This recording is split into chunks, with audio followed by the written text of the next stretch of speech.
தமிழ் சினிமாவிலிருந்து வெளிவந்த 15 தரமான dark comedy படங்கள் எதெல்லாம்னு தெரியுமா உங்களுக்கு? 2013வது வருஷம் விஜய் சேதுபதி நடிப்புல வெளியான சூதுகவும், 2016வது வருஷம் சித்தார்த் நடிப்புல வெளியான ஜில் ஜங் ஜக், 2017வது வருஷம் ஆதி நடிப்புல வெளியான மரகத நாணயம், 2019வது வருஷம் விஜய் சேதுபதி ஃபகத் ஃபாசில் நடிப்புல வெளியான சூப்பர் டீலக்ஸ், 2021வது வருஷம் சிவகார்த்திகேயன் நடிப்புல வெளிவந்த டாக்டர், 2002வது வருஷம் கமல்ஹாசன் நடிப்புல வெளிவந்த பஞ்சதந்திரம், 2013வது வருஷம் வெளிவந்த மூடர்கூடம்,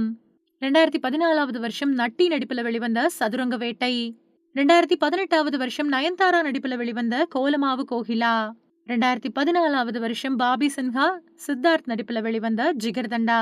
2018வது வருஷம் இயக்குனர் மிஷ்கின் இயக்குனர் ராம் நடிப்புல வெளிவந்த சவரக்கத்தி, 2012வது வருஷம் விஜய் சேதுபதி நடிப்புல வெளிவந்த